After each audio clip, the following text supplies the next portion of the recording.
Вітаю ўсіх слухачоў Еўрарадыё. У студыі для вас працуе Зміцер Лукашук, і гэта сумесны стрым Еўрарадыё і Е-прамовы. Праймерыз па выбарах адзінага кандыдата ад апазіцыі працягваецца, нягледзячы на каранавірус, і выхад з працэдуры двух прэтэндэнтаў на званне адзінага. З 27 сакавіка пачалося галасаванне праз інтэрнэт.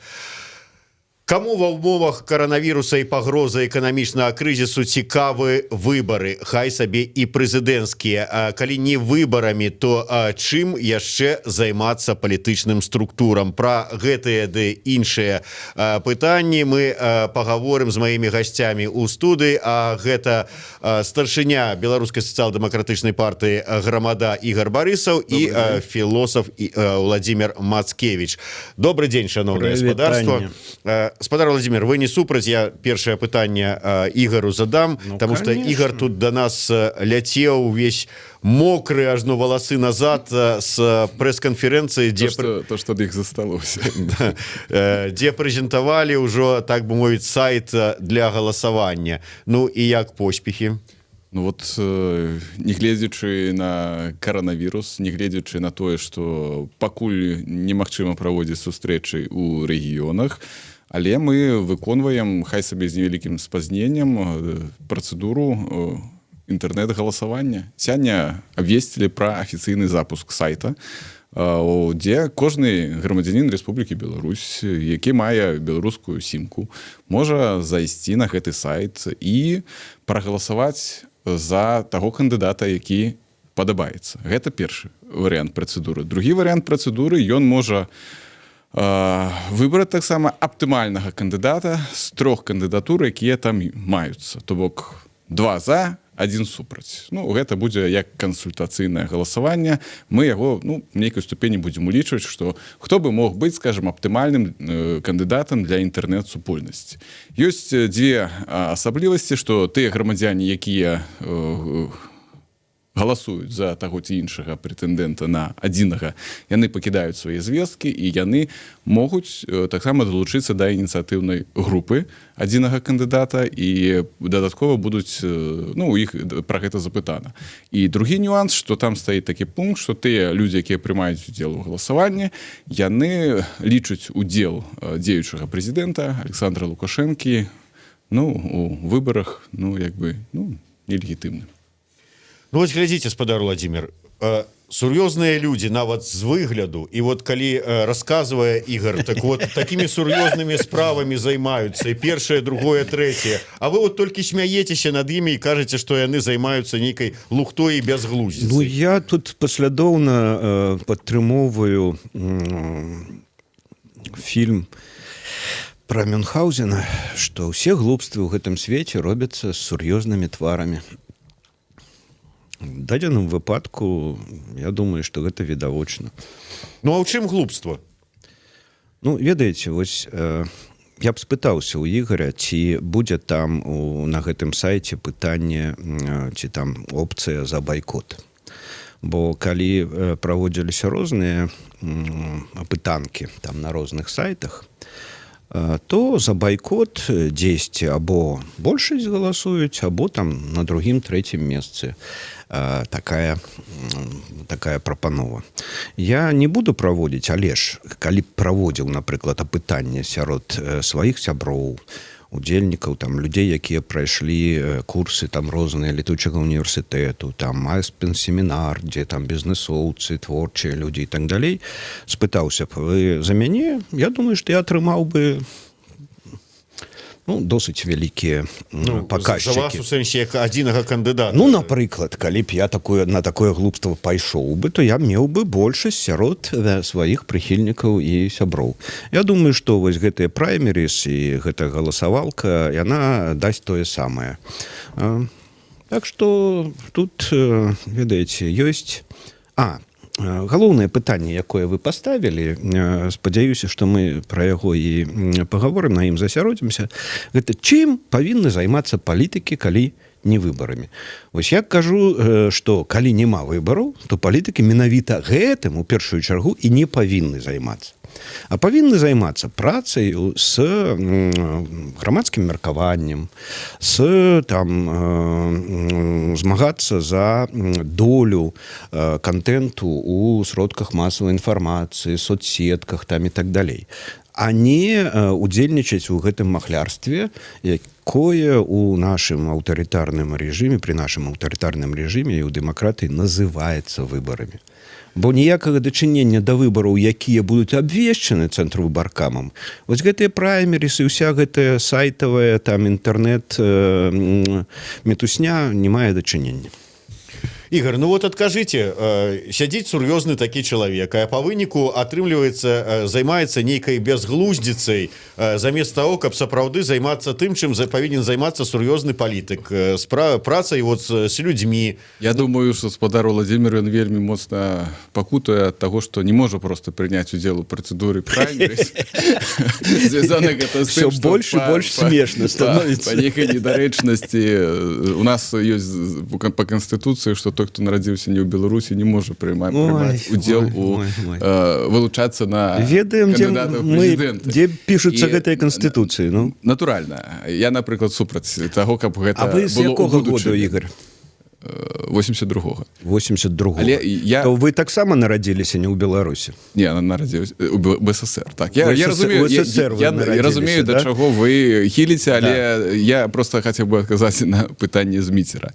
І тут пытанне заключаецца ў тым, што тое, што зараз робяць прадстаўнікі дэмакратычных сілаў, гэта працэдура праймеріс. Гэта ў нейкай ступені шоу дзеля таго, каб прыцягнуць увагу шырокай грамадскасці да самого паняцця, што такое ёсць палітыка, каб кожны грамадзянін ў нейкай ступені мог спрычыніцца да гэтага, падсілкаваць інтарэс сродкаў масавай інфармацыі, якраз такі пра тое, што вы гаварылі, як гэта можа адбывацца, праз артыкуляцыю пазіцый, акцэнтуацыю сваіх пазіцый. Таксама гэта паказчык таго, наколькі вось гэтая супольнасць з першапачаткова з 5 арганізацый, так, зараз засталося 4, наколькі яна трывалая, наколькі яна дамоваздольная, наколькі людзі гатовы ісці на кампрамісы, таму што, разумееце, можна гэта абкатваць, скажем, в умовах дэмакратыі, а можна гэта абкатваць таксама в умовах аўтарытарнага рэжыма. І калі, не дай Бог, скажем, атрымаецца так, што перамаглі дэмакраты, а заўтра яны праявілі сваю неўстойлівасць, умоўна кажучы, то все, умоўна кажучы, разваліцца, ніякай дэмакратычнай будучыні ў той же самай Беларусі няма. Зараз мы фактычна бачым, што хто дамоваздольны, хто не дамоваздольны, хто, як кажуць, ставіць свае ўласныя амбіцыі вышэй за калектыўна прынятыя рашэнні.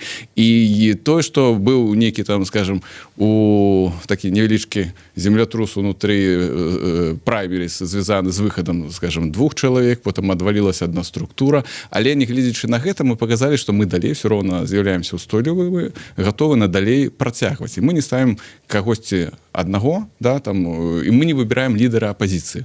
Мы выбіраем аптымальнага кандыдата, які згодны выконваць пагадненні, якія прапісаны ў нас, і згодны таксама выконваць агульную стратэгію.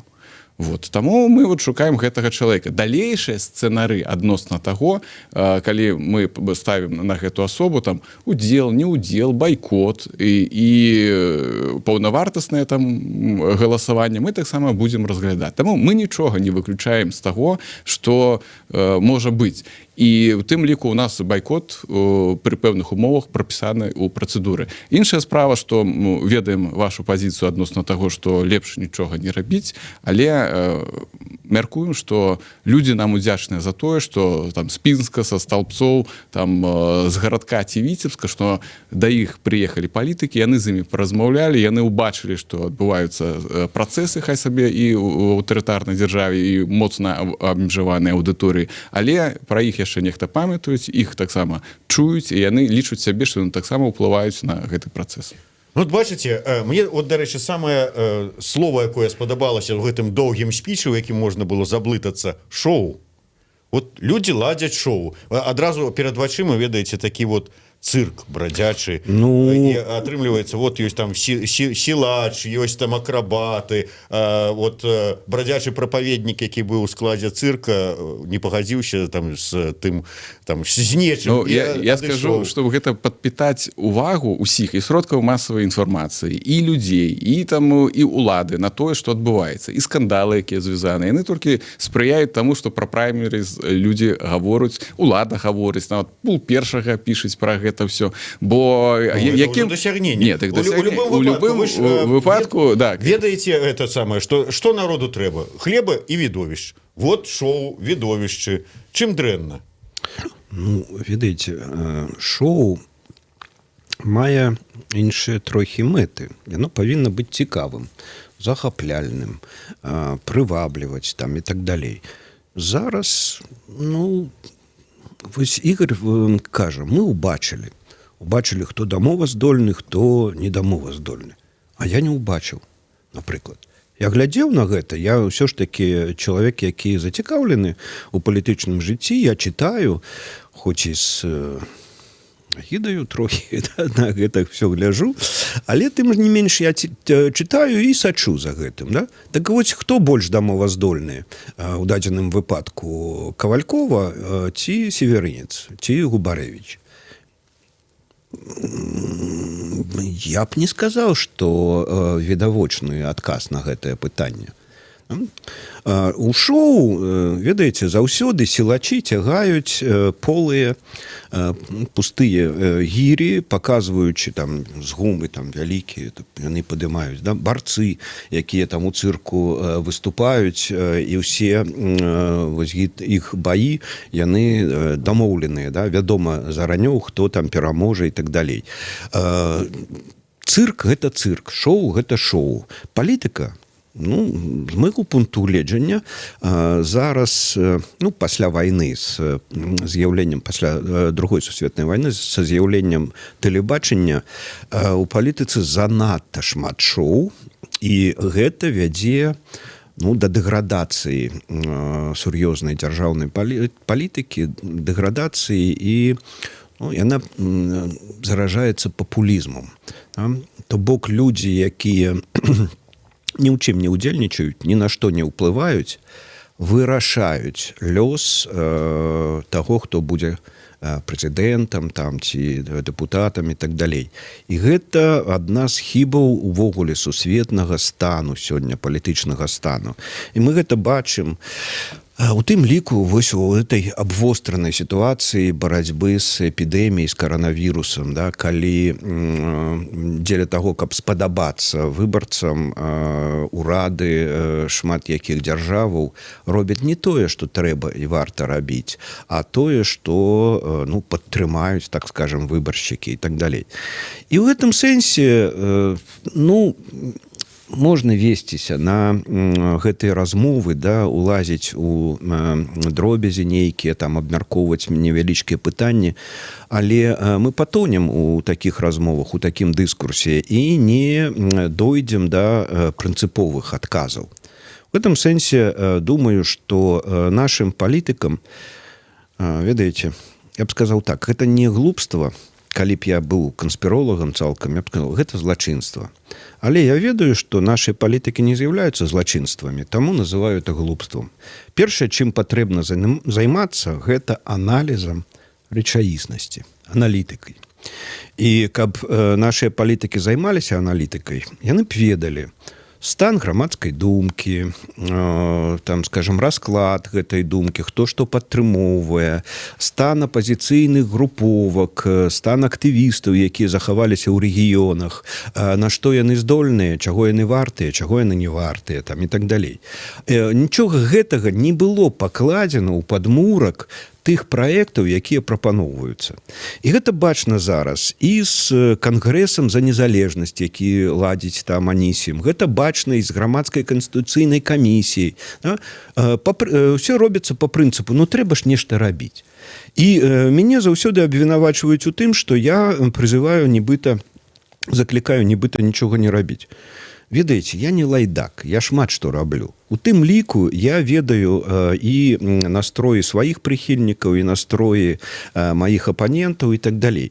Зараз ідзе інфармацыйная ці кансцыентальная вайна, якую я апісваў. І гэтым сэнсе вайна ў інфармацыйнай прасторы сёння галоўная.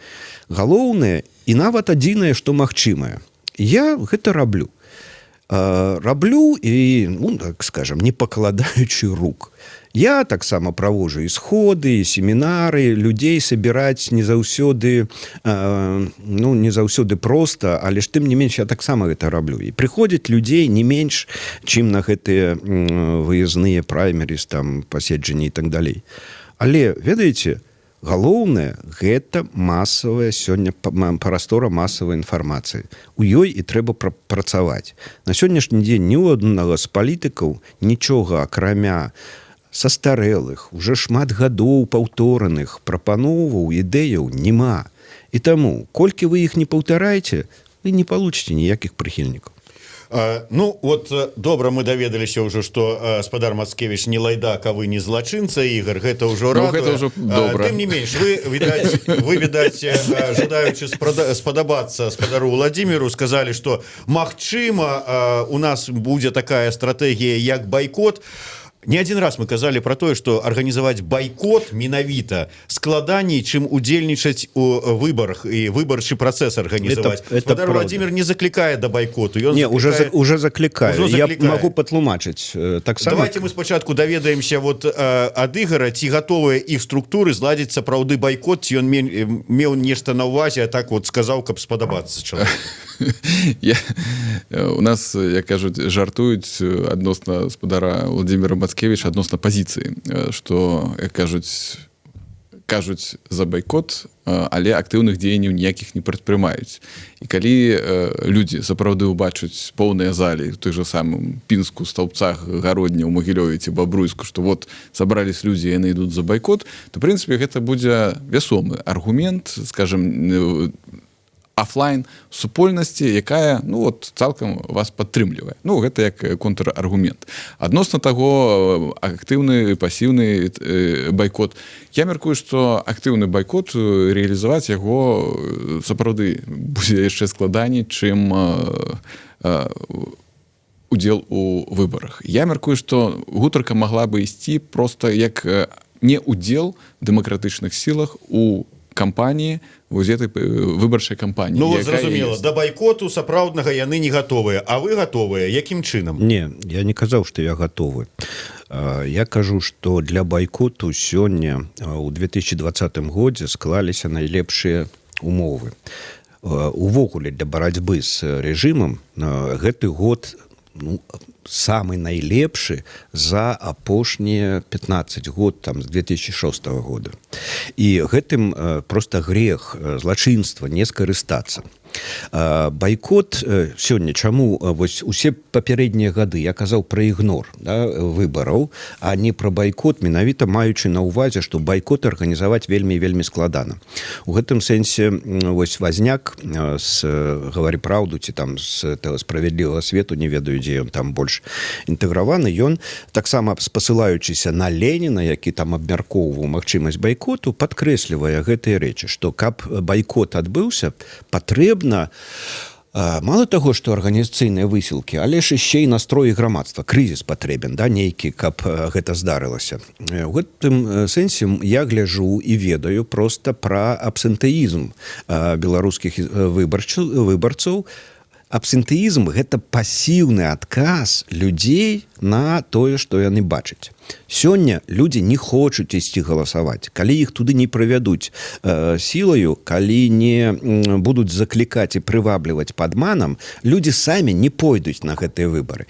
І ў гэтым сэнсе абсентэізм з'яўляецца падмуркам прапановы байкоту. Каб байкот мог здарыцца, актыўны байкот, да яго павінны далучыцца менавіта апазіцыйныя сілы. Ігор, ніхто з абсентэістаў ні на якія сходы, ні ў Пінску, ні ў Століне не прыйдзе. Гэта пасіўны адказ грамадства.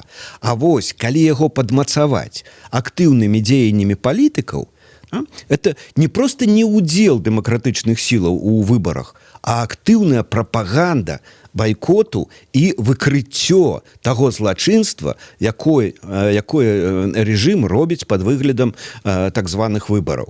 Вось гэта было б менавіта байкотнай стратэгіяй, якая небяспечная для гэтага рэжыму. А удзел у тым цырку, у тым шоу, дзе вынік заранёў вядомы усім, у тым ліку і прэтэндэнтам на адзінага у гэтых праймеріс, усім, каго не возьмеш у Беларусі, і нават і за мяжою, хто не цікавіцца беларускімі падзеямі. Вынік вядомы. Удзел у гэтым махлярстве ёсць, ну, каб быць мягкім, да, недарэчнае. Магу адказаць. Ну, калі ласка. Я мяркую, что, в принципе, мы ведаем адносную выборку, статыстыку по тому, як людзі ходзяць на выборы, бо ў межах кампаніі права выбора мы ладзім назірання. Ну, в принципе, у лепшыя часы, калі нас атрымліваецца каля 10 выбарчых акругаў, палату прадстаўнікоў мы гэта закрынаем. Адносна таго, што яўка, яна адбываецца толькі на тых выбарчых акругах, дзе заганяюць людзей масава. В прынцыпе, толькі на 2, калі не памыляюсь, з апошніх выбарах дацягвалі яўка до 50%, там, дзе мы назіралі, астатнія там людзі просто не ходзяць. У Менску гэта поўны правал. Гэта мы все цудоўна разумеем. Навошта удзельнічаць у выбарчай кампаніі, я, можа быць, паўтарусь, скажем, не буду арыгінальным, але, на маю думку, што для кандыдата, таго, якога падтрымаюць дэмакратычныя сілы, і дай Бог, назбіраюць гэтыя 100 000 подпісаў. Гэта адзіная магчымасць стаць суб'ектам палітыцы на пэўны час дзеля таго, каб мець такое же слово, як, скажем, іншыя там праўладныя прэтэндэнты. Мы ведаем, што у нас парушаны прынцып суб'ектнасці як у народа, так у палітычных партый, так і у тых, хто мог бы у стане прымаць рашэнне. І людзі гэта ведаюць, на гэта трохі з іншага боку. Вы ж прапануеце зноў персаналісцкую альтэрнатыву, да? Арганізацыйную. У нас арганізацыйная праца. Глядзіце, усе гавораць сёння пра тое, што неабходна аб'яднанне апазіцыі, да? Аб'яднанне не вакол лідара, а вакол некай ідэі, прапановы і так далей. Вы прапануеце персаналісткую альтэрнатыву, лідара зноў нейкага, да? Да не, я же сказаў, што тэхнічнага нейкага кандыдата. Ну, тэхнічнага, любога. Усе, хто пойдуць, яны пойдуць змагацца адзін з адным. І ніякага аб'яднання на гэтай падставе не можа быць. Вось моя прапанова байкоту, яна ж не абмяжоўваецца толькі не удзелам. Яна далей, а калі байкот, то што? Калі байкот, то гэта стварэнне сітуацыі, калі нізы не хочуць, а верхі не могуць. То бок крызіс палітычны. І вось, а што за выхад з крызісу? Устаноўчы сход. Нам трэба перазагрузіць нашу дзяржаву. Для гэтага палітыкі, лідары павінны пачаць разважаць, думаць, кемліва і па-іншаму. Вы сёння цалкам у логіцы, на якой пабудавана ўсё гэтае махлярства. Вы хочаце, каб людзі ў год выбараў, калі асноўнае пытанне, калі не ён, то хто, да, паказаць северынца? Ну, неўжо вы думаеце, што абсентэісты, якія не ходзяць на выбары, бо яны не вераць ні і апазіцыйным кандыдатам, да, раптам стануць прыхільнікамі северынца ці Губарэвіча? Ну, Губарэвіча, я не ведаю, ну, каго заўгодна. З мінімальным рэйтынгам. Ну, якую альтэрнатыву персаналісткую вы зараз можете прапанаваць?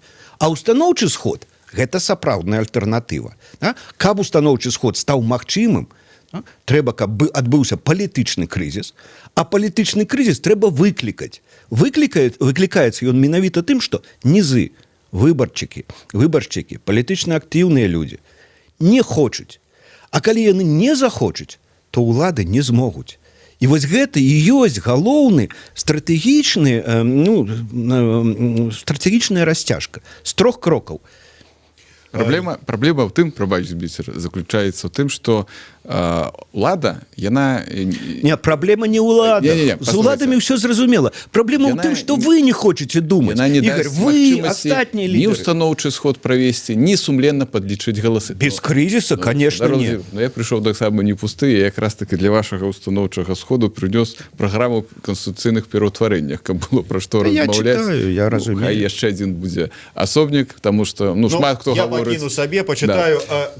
Шмат хто гаворыць пра тое, пра што там гаварыць, якую канстытуцыю засноўваць, там 4-ю рэспубліку ці 5-ю рэспубліку. Мы знялі кліп пра 5-ю рэспубліку яшчэ 3 гады таму, але атрымалася так, што яна павінна быць 6-й рэспублікай наступная. Ну, забалтаць можна ўсё, што заўгодна. Сутнасць яна заключаецца ў тым, што наша арганізацыя яна працавала над тым, каб прапанаваць альтэрнатыву, да, вот это фактычна канстытуцыя, якая могла бы легче праект канстытуцыі, мог бы легче в основу вашага канстытуцыйнага. Вось я некалькі разоў і пісаў і казаў Михаилу Ивановичу Пастухову, што незалежна ад таго, што будзе напісана ў гэтай паперцы, якая будзе называцца канстытуцыя з малой літары, неістотна.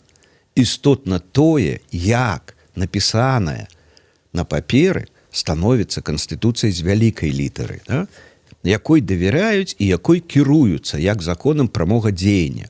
Пастухоў час ад часу хістаецца і кажа, напэўна, ёсць рацыя ў тым, што засяродзіцца трэба на працэдуры прыняцця Канстытуцыі, а не на тым, што там запісана. Ён кажа, Канстытуцыя 94-го года, трэба яе вярнуць, і ўсё будзе нармальна. Канстытуцыя 94-го года дала магчымасць правесці рэферэндум 95-го года са зменай сімволікі, бо не было запісана ў Канстытуцыі сімвалы не прапісаныя. Яна дала магчымасць здзейсніць пераварот дзяржаўны 96-го года і так далей. Таму Канстытуцыя 94-го года, прынятая савецкім парламентам 12-го склікання, не можа быць каштоўнасцю, арыентырам.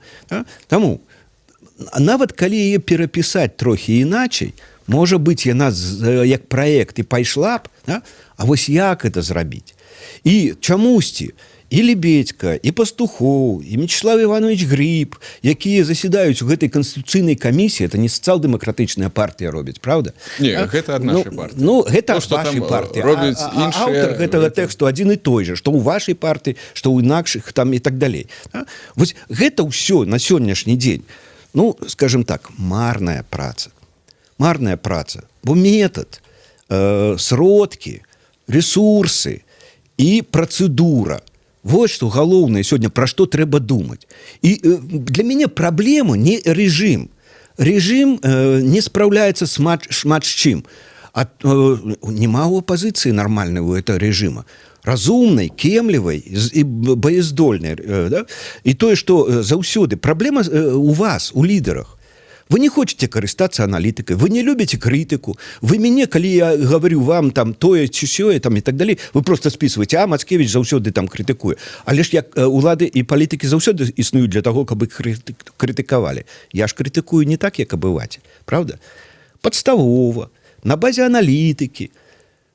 А вы просто адпіхиваеце это ўсё і падаеце мне вось гэтыя паперкі. Да, я люблю Михаила Ивановича Пастухова.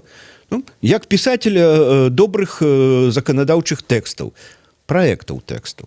Бо не Пастухоў будзе прымаць Канстытуцыю. Дзеля таго, каб нешта прымаць, трэба мець нейкую рыбу, базу. Давайте дарэчы, пра лідераў. Вам, Ігор, канкрэтнае пытанне ад Ігора Клешчука. Вы сказалі пра тое, што магчыма, гэта будзе байкот. Байкот, магчыма... Я падправіў, хутчэй... не ўдзел. Хорошо, чым бліжэй да выбараў абвешчаных, тым больш будзе прыхільнікаў байкоту. Незалежна ад таго, буду я гэта прапагандаваць, Севярынец, ці нават Барысаў далучыцца.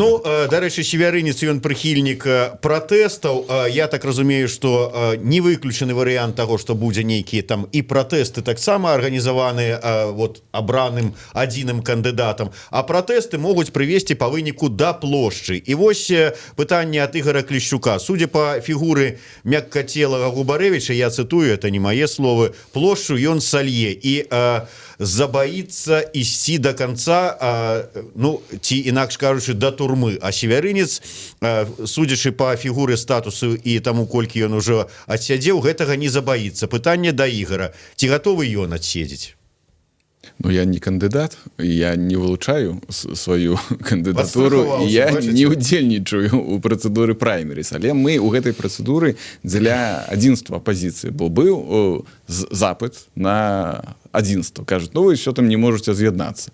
Як толькі аб'ядналіся 5 структур, адразу, канешне, адграблі ад усіх, ад каго толькі можна, вот кшталту навошта аб'ядналіся.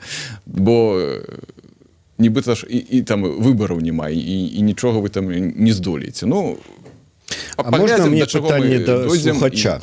Да, калі ласка.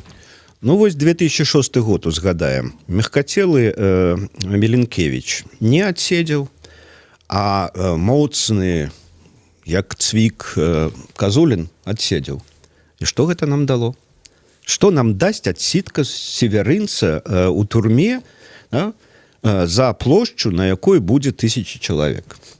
Ну вось адкуль гэта глупства, да? Што гатоўнасць адседзець у турме з'яўляецца паказчыкам моцы палітыка. Вот я тут, дарэчы, пагаджуся, што гэта абсалютна не паказчык таго, што ў цябе там колькі было ходак, і колькі ты можаш атрымаць. Адседзеў Казулін, і што вам ад гэтага шчасця? Зараз псіхалогія людзей на крышку зусім іншая.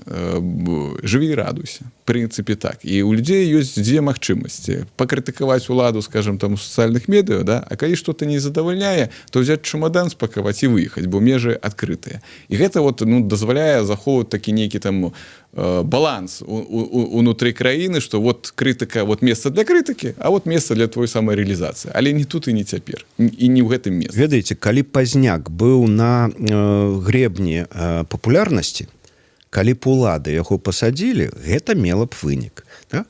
А калі сёння там снежаньскія пратэсты северынцы не пасадзілі, запрасілі да міліцыі, выпусцілі, а потым абклалі штрафамі велізарную колькасць людзей. І выпадковых, і удзельнікаў, і неудзельнікаў там і так далей. Да? І што, ад гэтага нам радавацца? Вось былі вулічныя пратэсты. Вулічныя пратэсты таксама сродак.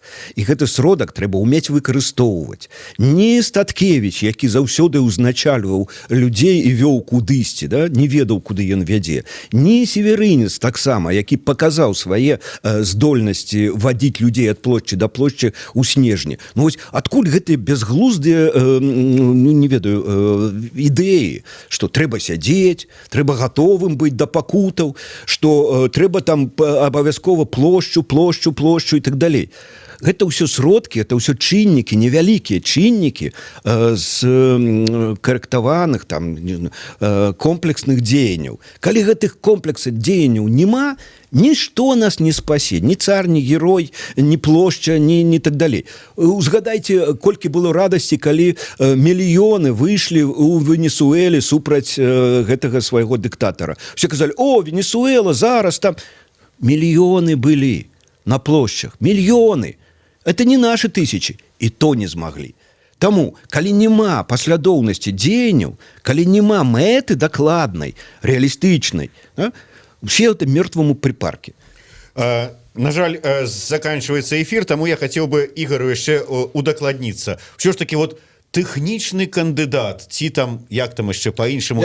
Я перафразировал, все ж таки назваў яго больш таким аптымальна прымальным кандыдатам, які для нашай супольнасці. Гэта атрымліваецца фігура, якую чыста паставілі, каб яна выконвала то, што ёй даручаць. Фігура, якая, значит, выбрана ў выніку працэдуры, якая падпісала дамоўленасці, так, абавязальніцтвы, так, і якая згодна выконваць агульны стратэгічны план. І потом, якая павінна ісці вось так вот калідорам, азначаным агульным планам, не кроку права ўлева расстрэл. Ёсць такія моманты абмяжоўваючыя, яны там гэта прапісаны. Усё гэта рабілася дзеля таго, каб пасля, напрыклад, праймеріс, пасля працэдуры, пасля выбараў, так, калі будзе 100 000 подпісаў, калі ён будзе зарэгістраваны, чтоб не было такога, што ў нас з'явіўся лідар, адзіны лідар апазіцыі, да, які прадстаўляе там, скажем, все структуры, альбо лідар, які стварае новыя структуры, як гэта было там пасля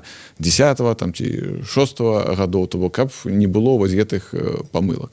Таму мы... Карацей кажучы, абіраючы адзінага кандыдата ад апазіцыі, яны баяцца з'яўлення сапраўды адзінага кандыдата кандыдата, які Ну это ж вось тое што Ігор назваў гэта тэхнічным ці там кандыдатам ці не Аптымальным. гэта як это кажуць, да? Захаваць прыгожую міну пры дурной гульні ці захаваць твар, як кажуць гэта японцы там і так далей, ці атыгрывацца по-нашаму. Ведаеце, давайте не атыгрывацца, давайте сапраўды паглядзім на тое, што адбылося з гэтым праектам, дамо яму ацэнку сапраўдную і ўсё ж таки возьмемся за розум і будзем рабіць тое, што трэба рабіць. Ну, глядзіце, праймерыз даже да працэдуры свайго завяршэння не змаглі прайсці до конца гэтую дарогу, не разваліўшыся, не там нешта там не пасварыўшыся. Вы думаеце, апозіцыя зможа там нешта аб'яднацца, ці лідеры аб'яднацца, каб потым выйсці на установчы сход і гэтак далей? Ведаеце, вось урад павінен быць залежным ад народу. Апазіцыя таксама павінна быць залежная ад свайго электарату. Сёння электарат заражоны вось гэтым абсентэізмам, да? То трэба звяртацца менавіта да людзей, якія прытрымоўваюцца гэтай думкі. Таму апазіцыя не аб'яднаецца сама, гэта відавочна. А вось тое, што яна можа аб'яднацца з большасцю электарата, ну, калі электарат яе пачне прымушаць. Вось я ад лица, ад твару гэтага, ад асобы гэтага электарату, абсентэісткага, да, звяртаюся да лідараў апазіцыі. Кажу, перастаньце рабіць глупствы, да, і будьце з народам. Сёння народ не хоча гэтых выбараў. Слухайте народ, рабіце папулісцкія заявы і перастаньце гаварыць вот этой займацца этой Не папулісцкія, бо я кажу не папулісцкія. Я яшчэ просто один момант скажу, что коротко. наша галоўная мэта гэта вярнуць суб'ектнасць вось гэтаму кандыдату на перыяд выбарчай кампаніі. Кандыдату. Але абмежаваную суб'ектнасць і падкантрольную. Дзякуй вялікі. Ігор Барысаў, Владзімир Мацкевіч, Зміцер Лукашук, сумесны стрым, Еўрарада і прамовы. Праймерыз працягваецца і устаноўчы сход таксама чакаецца. Show must go on. Рано ці позна ён будзе.